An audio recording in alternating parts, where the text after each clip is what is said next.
నమస్కారం. City news తెలుగుకి స్వాగతం. ఈనాటి వార్తా విశేషాలు. రాబోయే 3 ఏళ్లలో ప్రతి ఇంటికి కుళాయి ద్వారా సురక్షిత నీటిని అందించాలని, ఇందుకు అనుగుణంగా పనుల్లో పురోగతి సాధించాలని ముఖ్యమంత్రి నారా చంద్రబాబు నాయుడు తెలియజేశారు. వెలగపూడి సచివాలయంలో గ్రామీణ నీటి సరఫరా, జల్ జీవన్ మిషన్ పథకాలపై సీఎం సమీక్ష నిర్వహించారు. ఇందులో ఆగస్టు 2019 ముందే 31.68 లక్షల ఇళ్లకు కుళాయి కనెక్షన్లున్నాయని అధికారులు సీఎంకు వివరించారు.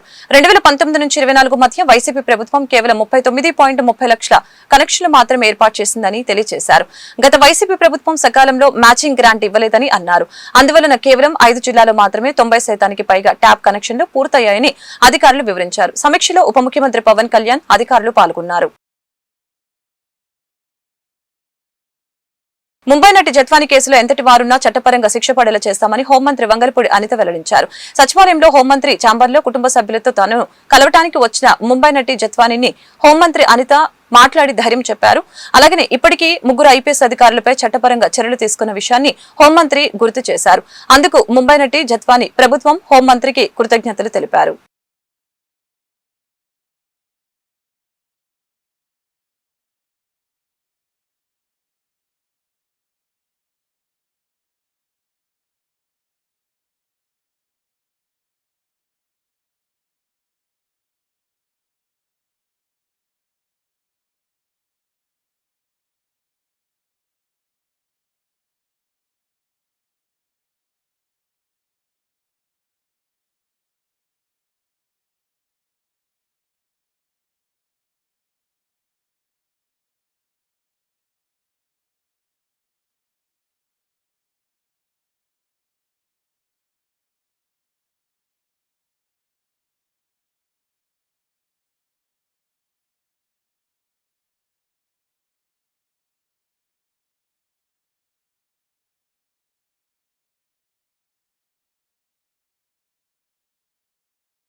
కేంద్ర ప్రభుత్వం చేపట్టిన వికసిత భారత్ 2047లో భాగంగా అభివృద్ధి చెందిన ఆంధ్రప్రదేశ్ గా రాష్ట్రాన్ని తీర్చిదిద్దే లక్ష్యంతో స్వర్ణాంధ్ర @2047 విజన్ డాక్యుమెంట్ ని రూపొందించి నవంబర్ 1వ తేదీన ఆవిష్కరించేందుకు ప్రభుత్వం చర్యలు తీసుకుంటున్నట్లు ప్రభుత్వ ప్రధాన కార్యదర్శి నీరబ్ కుమార్ ప్రసాద్ వెల్లడించారు. స్వర్ణాంధ్ర @2047 విజన్ డాక్యుమెంట్ రూపకల్పనకి తీసుకోవాల్సిన చర్యలపై గురువారం రాష్ట్ర సచివాలయం నుంచి జిల్లా కలెక్టర్లు, వివిధ శాఖాధిపతులు, కార్యదర్శులతో వీడియో సమావేశం నిర్వహించడం జరిగింది. ఈ సమావేశంలో ఎంఏయుడి ప్రత్యేక ప్రధాన కార్యదర్శి అనిల్ కుమార్ సింగ్, గ్రామ వార్డు సచివాలయాల శాఖ డైరెక్టర్ హరినారాయణ, పంచాయతీరాజ్ శాఖ కమిషనర్ కృష్ణతేజ, మహిళా శిశు సంక్షేమ శాఖ కార్యదర్శి సూర్యకుమారి తదితరులు పాల్గొన్నారు.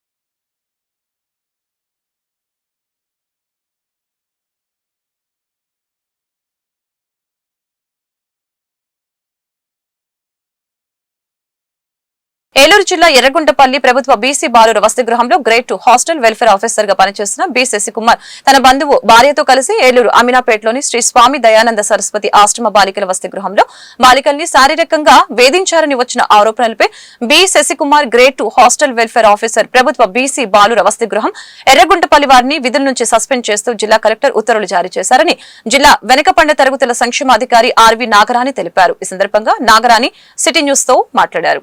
నమస్కారం అండి. నేను జిల్లా వెనుకబడిన తరగతుల సంక్షేమ శాఖ అధికారిగా నా పేరు ఆర్వి నాగరాణి పనిచేస్తున్నాను. మా ఆధ్వర్యంలో బీసీ హాస్టల్స్లో పనిచేస్తున్న ఎర్రగుంటపల్లి బీసీ బాయ్స్ హాస్టల్లో పనిచేస్తున్న శశికుమార్ అనే హెచ్ఐవి ఉమెన్ ఆయన లైంగిక వేధింపులకి గురి చేశారు అన్న ఆరోపణ మాకు తెలిసిన వెంటనే కలెక్టర్ గారికి దృష్టిలో పెట్టి తెలిసిన నైట్ 12 గంటలకి నాకు రిపోర్ట్ వచ్చింది. తెల్లవారు 4 గంటలకి ఆయన సస్పెండ్ చేసి 5 గంటలకు విధుల నుంచి తొలగించడం జరిగింది. అలాగనే హాస్టల్ని సీజ్ చేసి ఆయన దగ్గర నుంచి అన్నీ మళ్ళీ హాస్టల్లోకి కానీ ఆఫీసర్ కానీ రాకుండా ఆయన పోలీస్ కస్టడీలోకి తీసుకుంటారని మేము ఇంకా హాస్టల్ని వేరే చింతలపూడి హెచ్ఎంలో కూడా మేము ఇన్ఛార్జ్ అరేంజ్మెంట్స్ చేయడం జరిగింది. ఆయన మీద ప్రభుత్వ చర్యలు ఎలాంటివి ఏం చేయమన్నా దానికి ఇంకో విషయం, మా బీసీ వెల్ఫేర్ అండర్లో ఉన్న హాస్టల్ వెల్ఫేర్ అధికారులకు కానీ క్లాస్ 4 ఎంప్లాయీస్కి కానీ అందరికీ కూడా వార్నింగ్ ఇవ్వడం జరిగింది. ఇలాంటి ప్రైవేటు పరంగా జరిగిన ఏ ఇష్యూలో కానీ వాళ్ళ ఉద్యోగ సంబంధించి కాకుండా అదర్ ఇష్యూస్లో ఏ రకమైన ఇబ్బందులు కానీ ఎవరికి కానీ జరిగినట్టు తెలిసినా వాళ్ళ మీద కూడా కఠిన చర్యలు తీసుకోవడం జరుగుతుంది. కాబట్టి ఇక మీదట అలాంటివి ఏమీ జరిగినా వెంటనే వాళ్ళ మీద చర్యలు తీసుకుంటాము అని చెప్పడం వలన అందరూ ఎలర్ట్ అయ్యి అదర్ వాల్యుయేషన్స్లో ఎవరు కూడా ఇన్వాల్వ్ అవ్వకుండా మేము తదుపరి చర్యలన్నీ తీసుకుంటున్నాము.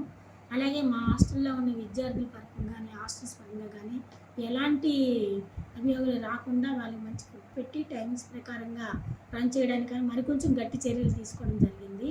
అలాగే హెచ్డబ్ల్యూఎస్ స్థానికంగా ఉండాలని సర్కారు ఇచ్చాము. క్లాస్ 4 ఎంప్లాయీస్ కూడా టైంకి ఉండాలి. అలానే నిన్నటి నుంచి మాకు హెడ్ ఆఫ్ ది డిపార్ట్మెంట్ నుంచి వచ్చిన ఇన్స్ట్రక్షన్ ప్రకారంగా ఎఫ్ఆర్ఎస్ అనేది ఎవ్రీడే మార్నింగ్ ఉదయం సాయంత్రం కూడా చేసి ఎప్పటికప్పుడు రిపోర్ట్స్ ఏమో మేము డైరెక్టరేట్కి పంపించడానికి చర్యలు తీసుకున్నాం. కాబట్టి మా డిపార్ట్మెంట్ నుంచి ఎలాంటి ఇష్యూలు జరగకుండా మేము కఠినమైన చర్యలు తీసుకుంటూ ఏలూరు జిల్లాలో హాస్టల్ విద్యార్థుల్ని శారీరకంగా మానసికంగా లైంగికంగా వేధించిన హాస్టల్ వార్డెన్ కఠినంగా శిక్షించాలని దీనిపై పూర్తి స్థాయిలో దర్యాప్తు జరిపి ఇందులో హాస్టల్ వార్డెన్ కి సహకరించిన వారందరినీ కూడా తగిన విధంగా శిక్షించాలని ఏలూరు జిల్లా వైఎస్ఆర్సీపీ అధ్యక్షులు దూలం నాగేశ్వరరావు కోరటం జరిగింది. సంఘటన జరిగిన వెంటనే డీఎస్పీ శ్రావణ్ కుమార్ స్పందించిన తీరుపై అభినందించారు. అదేవిధంగా శిక్షించాలని డిమాండ్ చేశారు. ఏర్పాటు చేయడం జరిగింది.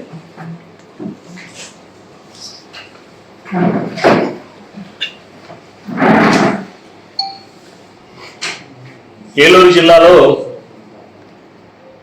బాలికల హాస్టల్లో కీచక పర్వం.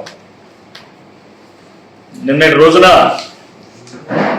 ఏలూరులోని సేవా ఆశ్రమంలో కామాంధుడు శైర్యవిహారం చేస్తున్నటువంటి సంఘటనలు బయటకు వచ్చి అతను ఒక వార్డెన్ భర్తగా ఆ యొక్క హాస్టల్లో ఎంటర్ అయ్యి బాలికలను చెరపట్టడమే పనిగా పెట్టుకున్నాడు. చాలా కాలంగా అతను దుర్మార్గాలను తట్టుకున్నటువంటి బాలికలకు ఓపిక నశించింది. సేవా ఆశ్రమంలో వారంతా కూడా మంగళవారం సాయంత్రం ఏలూరు 2 టౌన్ పోలీస్ స్టేషన్కి వచ్చి తమ గోడు వెళ్ళబోసుకున్నారు. తమకు న్యాయం చేయాలంటూ పోలీస్ అధికారులు వేడుకున్నారు. ఆ కామాంధుడు వెళ్ళు రావడంతో ఏలూరులో నగరంలో ఉన్నటువంటి ప్రజలందరూ కూడా ఒకేసారి ఉలిక్కిపడ్డారు. ఏంటి దారుణం? ఏలూరులో ఒక సేవా విభాగంగా ఒక అమీనాపేటలో శ్రీ స్వామి దయానంద సరస్వతి సేవా ఆశ్రమం అంటే సేవా దృక్పథంతో నడుపుతున్నటువంటి బాలికల వసతి గృహం అది. అక్కడ ఆ వసతి గృహంలో ఉన్నటువంటి వార్డెన్ భర్తగా ఈయన రంగప్రవేశం చేసి బాలికలను చెరపడుతున్నటువంటి పరిస్థితి నిన్న ఏలూరు పట్టణ ప్రజలను భయభ్రాంతులను దిగ్భ్రాంతికి గురి చేసింది. అంతేకాకుండా ఈ బాలికలపైన కన్నేసినటువంటి ఈ వార్డెన్ భర్తగా ఆదివారం ఒక బాలికను బాపట్లకు ఫోటోషూట్ కని, అంటే ఇతను ఏదో ఒక రోజు ఏదో ఒక బాలికను ఏదో రకంగా మాయపాటలు చెప్పి ఫోటోషూట్ అని చెప్పేసి ఇతను ఫోటోగ్రాఫర్, ఫోటో స్టూడియో కూడా ఉంది. ఇది ఏలూరు జిల్లా కైకలూరులో ఉన్న కార్తికేయ మినీ ఫంక్షన్ హాల్లో బీజేపీ సభ్యత్వాల నిమిత్తం కైకలూరు మండలంలో కొల్లేరు నాయకులతో సమావేశం నిర్వహించారు. ఈ సందర్భంగా కైకలూరు శాసనసభ్యులు కామినేని శ్రీనివాస్ మాట్లాడారు. మీ కొల్లేరు గ్రామ ప్రజలు నా మీద నమ్మకంతో నన్ను ఎన్నుకున్నారు. అదేవిధంగా బీజేపీ సభ్యత్వాలను చేసి నాకు పేరు తీసుకుని రావాల్సిందిగా కోరుతున్నాను. మీరు చేయవలసింది 8800002024 నెంబర్ కి మిస్డ్ కాల్ చేస్తే మీ సభ్యత్వం అయిపోయినట్లే. కావున ఈ నెంబర్ కి మిస్డ్ కాల్ ఇచ్చి అత్యధికంగా సభ్యత్వాలు చేయించవలసిందిగా కోరుతున్నారు తెలిపారు. మీరు ఇచ్చింది ఆయన ఇష్టం, ఆయన పిలుస్తారో ఎక్కడ ఇస్తారో మీరు ఇచ్చే డొనేషన్ ఆయనకి ఇవ్వండి, ఏ గ్రామానికి ఏమంటారు ఆయన ఇష్టం అని చెప్పాను. అలాగే ఎవరన్నా కొంతమంది నాతో వచ్చి ప్రజెంట్ ఇప్పుడు రన్నింగ్ జనాలకి చేసి పెట్టే బాధ్యత కూడా మీదే తప్పకుండా చూసి చేసి పెట్టండి. అలాగే ఈ లంక గ్రామాలకు మరీ కోరుకునేది ఒకటే, సీసీ రోడ్లు అనేది పంచాయతీకి 500 మీటర్లన్నా వచ్చేసి పెట్టండి. ఇప్పుడైతే 250 మీటర్లు ఇచ్చేది. పెద్ద పంచాయతీలు ఉన్నాయి, కొట్టాడండి పంచాయతీ కానీ 7 ఊర్లు ఉన్నాయండి. దానికి 250 ఎక్కడికి వస్తుంది చెప్పండి. ఒక ఊరు 100, ఒక ఊరికి 150 పెట్టారు. 150 పెట్టడం రాజు కొట్టడం బాగా పాడైపోయింది. కాబట్టి ఆ బ్రిడ్జి తమరు మీరు కూడా మాట్లాడారు, ఎవరు ప్రోగ్రామ్ రోడ్డు పడలేదు.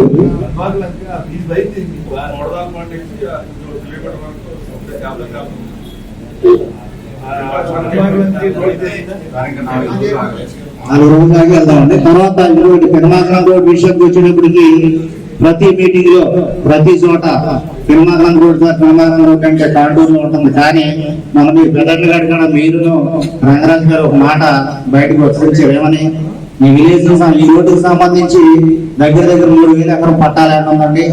ఒక్కసారి ఆ 3000 ఎకరాలను పిలిచి మేము మీటింగ్ పెట్టుకుని ఎకరానికి 1000 రూపాయలు కాడికి వేసుకుంటే మనం ఇంచుమించు 10 ఏళ్ళు చూసుకోలేని రోడ్డు పడుతుంది.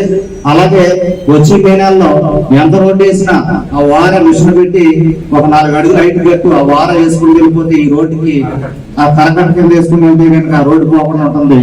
దయచేసి ఆ అభిప్రాయం మీరు రైతులు పిలిచి రంగారాజు గారికి చెప్పి దాన్ని ఇంకొకటి మా కోరిక, మా గ్రామాలలో కమిటీ అనేది రైతులకు ఇవ్వకుండా గ్రామాల్లో 4 ఊళ్ళో 4 ఇద్దరు కాడికి దీంట్లో ఎవరికి ₹1 మీతో డబ్బులు ఇప్పించను. ఎవరికి చేస్తే నా మాట మీద చెయ్యాలి, చేయకపోతే పైగాలతో చెప్పిస్తారు, మంత్రిగారితో చెప్పిస్తారు. అంతేగాని మీరు ఎవరికి ₹1 ఇవ్వక్కర్లేదు. నాకు దీంట్లో ఎటువంటి ఆర్థిక రావాలి లేదు. చెరువులు కానీ మీ చెరువులు ఎవరికి ఇవ్వాలన్నా నా సంబంధం లేదు. మీరు ఆ గ్రామానికి ఏ గ్రామానికి ఆ గ్రామం ఏది లాభం అయితే అది చేసుకోండి. ఇక సభ్యత్వం వచ్చేసరికి బీజేపీలో ఏంటంటే ప్రతి 3 ఏళ్లకి ఒకసారి సభ్యత్వం ఉంటుంది. 3 ఏళ్ల తర్వాత రెన్యూవల్ కాదు, 3 ఏళ్ల తర్వాత కొత్త సభ్యులు అవుతాం. 6 ఏళ్ళు అనేసరికి 16 ఏళ్ళకి 17 ఏళ్ళకి 25 ఏళ్ళు అవుతుంది, 24 ఏళ్ళు అవుతుంది. అందుకని ప్రతి 3 ఏళ్లకి కొత్త యాడ్ చేసుకుంటారు. బీజేపీలో సభ్యత్వం మొన్న 30వ తారీఖు నరేంద్ర మోడీ గారు, అమిత్ షా, నడ్డా గారితో సహా అందరికీ సభ్యత్వాలు లేవు. కొత్తగా నరేంద్ర మోడీ గారు 1వ తారీఖు అయ్యారు, తర్వాత మన పురంధేశ్వరి గారు ఇక్కడ అయ్యారు. ఇప్పుడు గ్రామాల్లో పెట్టాలి. ఈ సభ్యత్వానికి ఎవ్వరూ ₹1 కట్టక్కర్లేదు. ఒక మిస్డ్ కాల్ ఇస్తే మనకి ఆ సభ్యత్వం. ఏలూరు జిల్లా వైసీపీ ఇన్ఛార్జి దూలం నాగేశ్వర ఆధ్వర్యంలో జిల్లా ఎస్పీని కలిసి బాలికలపై జరుగుతున్న అఘాయిత్యాలకి ఫుల్ స్టాప్ పెట్టాలని, దోషుల్ని ఎటువంటి వారైనా కఠినంగా శిక్షించాలని కంప్లైంట్ ఇవ్వడం జరిగింది. అనంతరం వైసీపీ పార్టీ జిల్లా ఇన్ఛార్జి నాగేశ్వరరావు మీడియాతో మాట్లాడారు.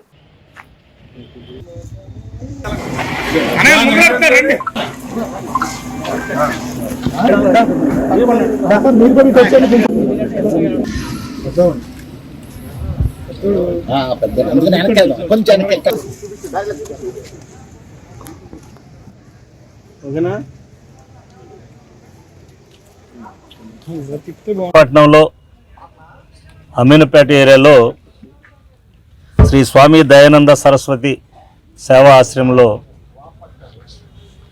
అక్కడ పేద విద్యార్థులు, పేద కుటుంబాల యొక్క బిడ్డలు ఆ యొక్క మరి ఆశ్రమంలో వీరందరూ కూడా అక్కడ ఉన్నటువంటి పరిస్థితులు చూస్తే ఆ ఆశ్రమంలో వార్డెన్గా ఉన్నటువంటి వారి భర్తగా శశికుమార్ అనేటువంటి వ్యక్తి అక్కడ ప్రవేశం చేయటం, అతను వాస్తవంగా ఒక ఫోటోగ్రాఫర్గా ఒక స్టూడియో నడుపుతూ, అదే కాకుండా చింతలపూడి నియోజకవర్గంలో ఉన్నటువంటి ఒక గ్రామం,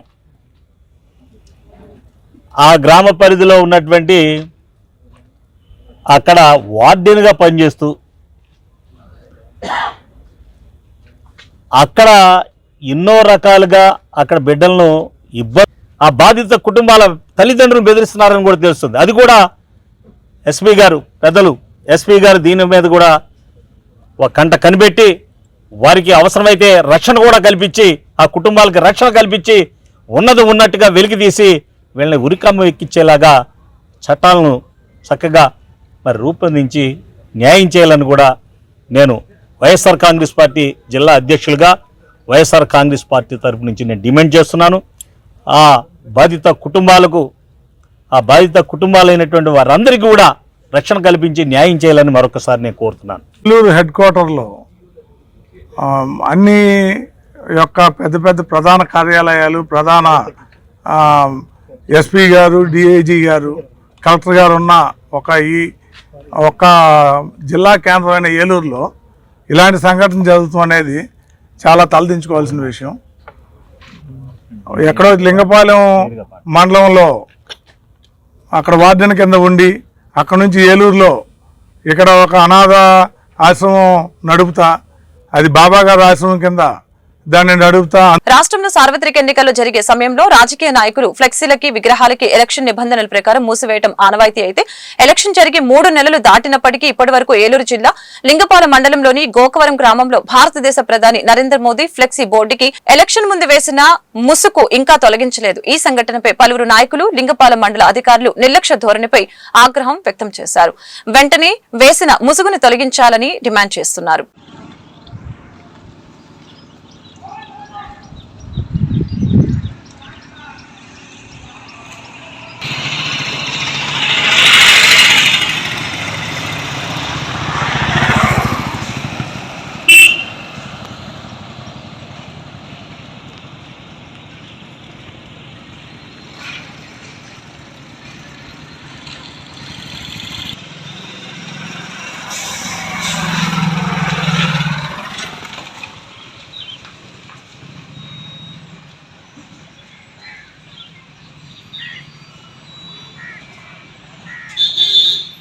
ఏలూరు నగరంలో ఈ రోజు బహుజన సమాజ్ పార్టీ ఆధ్వర్యంలో సమావేశం జరిగింది. సమావేశంలో బీసీ అసెంబ్లీ కుల గణన విషయంపై చర్చించారు.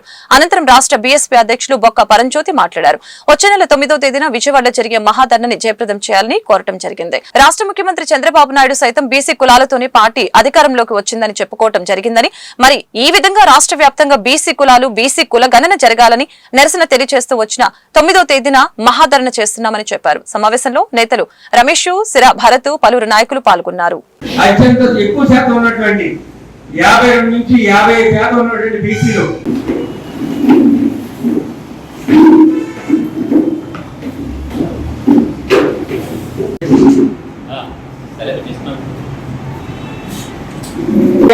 లేకపోతే నిమ్మల వర్గాలకు అనుకూలమైన పార్టీ వైపు కానీ మనం ప్రయాణం చేయలేదు. ఆ కోణంలో మన పరిశీలించి బీసీలు మెజార్టీగా ఉన్నటువంటి జై భీమ్. ఈరోజు ఏలూరులో బీసీ అసెంబ్లీ పేరుతో బీసీ కులాల సమావేశం జరిగింది. ముఖ్యంగా ఈ సమావేశం యొక్క ఉద్దేశం ఏంటంటే, రేపు అంటే వచ్చే నెల 9వ తారీఖున విజయవాడలో బీసీ కులాలు బహుజన సమాజ్ పార్టీ ఆధ్వర్యంలో కుల జనగణన జరగాలనేటువంటి డిమాండ్ మీద మహాధర్నా నిర్వహిస్తున్నాం. ఈ కార్యక్రమానికి సన్నాహకంగా ఈరోజు ఈ జిల్లాలో బీసీ సంఘాలు, బీసీలు, బహుజన సమాజ్ పార్టీ ఆధ్వర్యంలో ఈరోజు ఈ సమావేశం నిర్వహించాం. ప్రధానంగా మా డిమాండ్స్ ఏవైతే ఉన్నాయో, కేంద్ర ప్రభుత్వం కుల జనగణన జరిపించి బీసీల జనాభాని నిర్ధారించి ఆ జనాభా ప్రకారం చట్టసభల్లోనూ ఉద్యోగాల్లోనూ రిజర్వేషన్లు ఇవ్వాలని చెప్పి ఒక డిమాండ్ చేస్తున్నాం. అదేవిధంగా రాష్ట్రంలో కూడా రాష్ట్ర ప్రభుత్వం బహుజన సమాజ్ పార్టీ డిమాండ్ చేస్తున్న విషయం ఏంటంటే, చంద్రబాబు నాయుడు గారు మీరు కూడా మీ పార్టీ బీసీల పార్టీ అని ప్రకటించారు. బీసీల మద్దతుతోనే నా పార్టీ అధికారంలోకి వచ్చిందని అనేక మార్లు చెప్పినటువంటి విషయం అందరికీ తెలిసిన విషయమే. కాబట్టి బహుజన సమాజ్ పార్టీ మిమ్మల్ని ఏం కోరుకుంటున్నామంటే, ఈ రాష్ట్రంలో కూడా కుల జనగణన నిర్వహించి బీసీల జనాభా ఎంతో తేల్చి బీసీల జనాభా ప్రకారం ఈ రాష్ట్రంలో కూడా ఉద్యోగాల్లోనూ అలాగనే స్థానిక సంస్థల్లోనూ అలాగనే నామినేటెడ్ పోస్టులో కూడా రిజర్వేషన్ ఇవ్వాలని చెప్పేసి మేము డిమాండ్ చేస్తున్నాం. ఎందుకంటే నితీష్ కుమార్ గారు ఆ రాష్ట్రంలో, బీహార్ రాష్ట్రంలో కుల జనగణన జరిపి 67% బీసీలు ఉన్నారని చెప్పి 67% రిజర్వేషన్లు ఇచ్చారు. కాబట్టి ఇక్కడ కూడా ఆంధ్రప్రదేశ్లో ఉన్నటువంటి బీసీ జనాభా ఎంతో నిర్ధారించి ఆ మేరకు రిజర్వేషన్ సౌకర్యం కల్పించాలని చెప్పి మేము డిమాండ్ చేస్తున్నాం. మరి అదేవిధంగా మరి బీసీలకి ఉద్యోగాల్లో రిజర్వేషన్లతో పాటుగా ప్రమోషన్లో కూడా రిజర్వేషన్లు ఇవ్వాలని చెప్పి డిమాండ్ చేస్తున్నాం. అలాగనే తెలుగుదేశం పార్టీ వాగ్దానం చేసినటువంటి బీసీ రక్షణ చట్టాన్ని కూడా త్వరలో తీసుకొని రావాలని మేము డిమాండ్ చేస్తున్నాం. మరి ఈ డిమాండ్స్ మీద ఉండి లయన్స్ క్లబ్ ఐక్య ఫౌండేషన్ ఆధ్వర్యంలో షుగర్ వ్యాధి అవగాహన సదస్సు, ఉచిత షుగర్ వ్యాధి నిర్ధారణ శిబిరాన్ని నిర్వహించడం జరిగింది. ఈ సందర్భంగా జరిగిన సభకు క్లబ్ అధ్యక్షులు సత్తి బ్రహ్మారెడ్డి అధ్యక్షత వహించారు. డాక్టర్ స్వామి మాట్లాడుతూ షుగర్ రావడానికి అనేక కారణాలు ఉన్నాయని తెలియజేశారు. వ్యాయామం చేయడం, సమయానికి మందులు వాడటం, ఒత్తిడిని అధిగమించడం వంటివి పాటించాలని ఈ సందర్భంగా తెలియజేయడం జరిగింది.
నమస్కారం. ఈరోజు ఉండి లయన్స్ క్లబ్ మరియు ఐక్య నేషనల్ ఫౌండేషన్ గారి ఆధ్వర్యంలో మరి ఉండి కోనపురా సీతమ్మ అప్పలరాజు గారు లయన్స్ కళ్యాణ మండపంలో ఉచిత షుగర్ వ్యాధి వైద్య శిబిరం ఏర్పాటు చేయడం జరిగింది. డాక్టర్ ఎస్వి స్వామి గారు ప్రముఖ షుగర్ వ్యాధి నిపుణులు, వారు సంపూర్ణ సహకారంతో ఈ కార్యక్రమం నిర్వహిస్తూ ఉన్నాము. ఇప్పటికే చాలా మంది పేషెంట్స్ టెస్ట్ చేసుకోవడం జరిగింది. సార్ కూడా ఈ షుగర్ వ్యాధి పట్ల అవగాహన గురించి చక్కని సందేశం అందించడం జరిగింది. ప్రతి ఒక్కరూ షుగర్ వ్యాధి ఈ రోజు ఉచితంగా ఇక్కడ ఏర్పాటు చేయడం జరిగింది కాబట్టి ఈ కార్యక్రమాన్ని అందరూ వినియోగించుకోవాలి. షుగర్ వ్యాధి పట్ల అవగాహన పొందాలి, మీ ఆహారపు అలవాట్లు మార్చుకోవాలి. అట్లాగే మీరు చక్కని శారీరక శ్రమ కలిగి ఉండాలి. వ్యాయామం చేస్తూ ఉంటే మీ అందరికీ కూడా ఈ షుగర్ వ్యాధి రాదు అని మీకు తెలియజేస్తూ నా అప్పలరాజు లయన్స్ క్లబ్ కళ్యాణ మండపం నందు ఉచిత డయాబెటిక్ షుగర్ వ్యాధి క్యాంపు క్యాంపు నిర్వహిస్తున్నారు. మరి దానికి సంబంధించిన గౌరవ డాక్టర్ స్వామి గారు ప్రత్యేక మన షుగర్ మీద స్పెషల్ డాక్టర్ గారు వచ్చారు. అలాగే మన ఇండి గ్రామం నుండి ప్రజలు కూడా వచ్చి చూపించుకున్నారు. చాలా మంది, కొంతమంది షుగర్, తర్వాత కొంతమంది బీపీ తోటి వచ్చారు. డాక్టర్ గారు అన్ని పరీక్షలు చేసి వాళ్ళందరూ కూడా టాబ్లెట్ ఇచ్చి నయం చేస్తున్నారు. అలాగే మరి ఈ కార్యక్రమానికి లయన్స్ క్లబ్ వారు మరి ఐక్య నేషనల్ ఫౌండేషన్ వారి ద్వారా ఉచిత మెగాటం పెట్టారు. వాళ్ళందరూ కూడా లయన్స్ క్లబ్ కార్యకర్త సభ్యులందరూ. ఏలూరు నగరంలో 2 రోజుల క్రితం జరిగిన హాస్టల్ బాలికల సంఘటన నేపథ్యంలో నిందితుల్ని కఠినంగా శిక్షించాలని కోరుతూ ఆంధ్రప్రదేశ్ మహిళా సమైక్య ఆధ్వర్యంలో ఈరోజు జిల్లా ఎస్పీకి వినతి పత్రం సమర్పించారు. ఈ సందర్భంగా మహిళా సమైక్య జిల్లా అధ్యక్షురాలు యామిని మాట్లాడారు.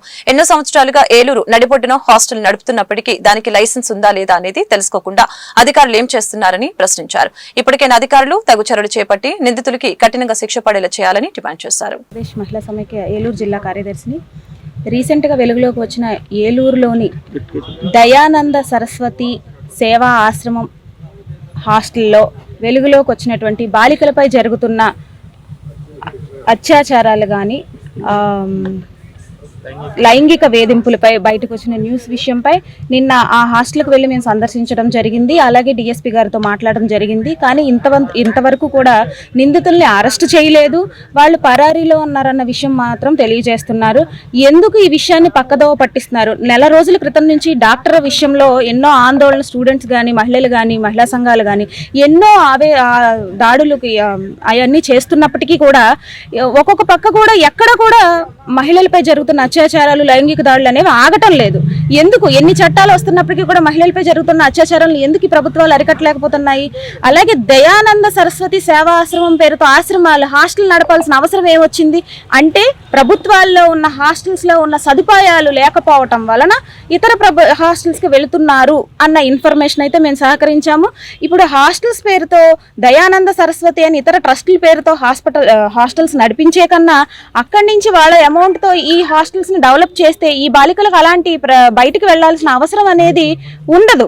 ఖచ్చితంగా ఇది ప్రభుత్వ లోపం వల్లనే మాత్రమే ఇలాంటివి దాడులు అనేవి జరుగుతున్నాయి. అలాగే అక్కడ ఉన్న బాలికలకి ఎటువంటి సేఫ్టీ అనేది లేదు. ఇన్ని సంవత్సరాల నుంచి కూడా వాళ్ళు చెప్తున్నది ఏంటి అంటే కరోనా ముందు దానికి లైసెన్స్ ఉంది, కరోనా తర్వాత లైసెన్స్ లేదు. కరోనా 3 సంవత్సరాలు జరుగుతున్నప్పటికీ ఏలూరు నడిబొడ్డులో ఉన్న హాస్టల్ బాలికలు 153 మంది పైగా ఉన్న బాలికల హాస్టల్స్కి అక్కడ పర్మిట్స్ ఉన్నాయా లేదా అనేది కూడా ఏ ప్రభుత్వము కూడా, ఈ ప్రభుత్వాన్ని కదా ఏ ప్రభుత్వము కూడా దృష్టిలోకి రాలేదు అంటే అసలు మనం సిగ్గుతో తలదించుకోవాల్సిన విషయం ఇది. ఏలూరు జిల్లా వాసులంతా కూడా ఏలూరు నడిబొడ్డులో జరుగుతున్న ఈ విషయాన్ని ఇంతవరకు ఆ 3 బాలికలు ధైర్యం చేసి బయటకు వచ్చే చెప్పారు కాబట్టి ఈ రోజు బయటకు వచ్చింది ఈ విషయం. ఆ 3 ధైర్యం చేయకపోతే ఈ రోజు ఆ విషయం ఎప్పటికీ వెలుగులోకి రాదు. మరి అధికారులు ఏం చేస్తున్నారు? ఖచ్చితంగా అధికారులు దీనిపైన జరిపి ఆ నిందితుడిని కఠినంగా శిక్షించి వాళ్ళపై చర్యలు తీసుకోవాలని ఆంధ్రప్రదేశ్ మహిళా సమైక్యగా డిమాండ్ చేస్తున్నాము. అలాగే ఖచ్చితంగా నిందితులు ఒకవైపు ఎన్ని ధర్నాలు, ఎన్ని ర్యాలీలు, ఎన్ని చేస్తున్నప్పటికీ కూడా తగ్గట్లేదు అంటే దానికి కారణం ఏంటి? కఠినమైన శిక్షలు లేవు. చట్టాలు వస్తున్నాయి. ఒక కేసు జరిగినప్పుడు కొత్త చట్టం వస్తుంది, ఇంకో కేసు జరిగినప్పుడు ఇంకో కొత్త చట్టం వస్తుంది. బట్ శిక్ష ఎవరికి పడుతుంది? అయితే అమాయకులకు పడుతుంది. నిందితులు మాత్రం తప్పించుకుంటూనే ఉన్నారు. ఖచ్చితంగా నిందితులకి శిక్ష పడి కఠినమైన శిక్షలు పడితే ఇలాంటి అరాచకాలు, దాడులు తగ్గుతాయని మేము పోలవరం ఎంపీడీఓ కార్యాలయంలో ఏలూరు జిల్లా జాయింట్ కలెక్టర్ దాతిరెడ్డి ఆధ్వర్యంలో జిలుగుమిల్లి నుంచి పట్టిసీమ వరకు NH 365 3G నోటిఫికేషన్ కి సంబంధించి భూసేకరణలో భూమిని కోల్పోతున్న వారితో సమీక్షించడం జరిగింది. ఎవరికి ఏ సమస్య ఉన్నా తనను సంప్రదించవలసిందిగా కోరారు. అంతేకాకుండా ఫస్ట్ ఫేజ్ లోని ఎల్లండిపేట నుంచి పట్టిసీమ వరకు 3G సర్వేను నిర్వహిస్తున్నట్లు భూములు కోల్పోతున్న వాళ్లు వారి పత్రాలను అందించాలని కోరారు.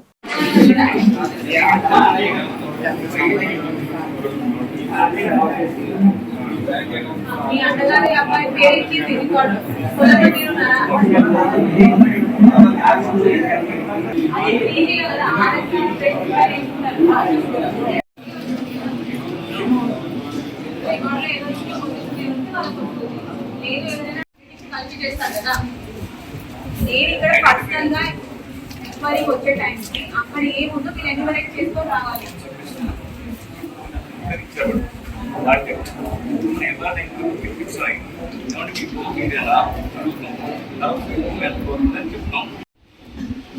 ఎందుకు నాకు ఇస్తున్నారు? డిసెంబర్ దీంతో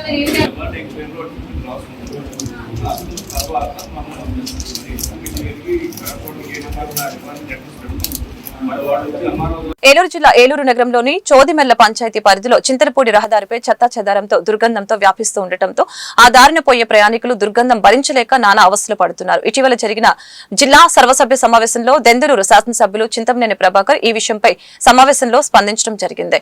ఇప్పటికైనా మున్సిపల్ అధికారులు స్పందించి చోదిమెల్ల బస్టాప్ నుంచి బైపాస్ వరకు ఉన్న చెత్తను తొలగించాలని ఈ ప్రాంత ప్రజలు, ప్రయాణికులు, వాహనదారులు కోరుతున్నారు.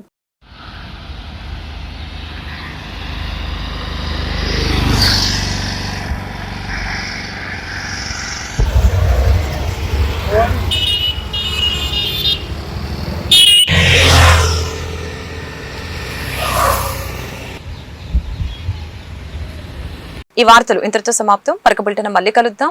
నమస్కారం.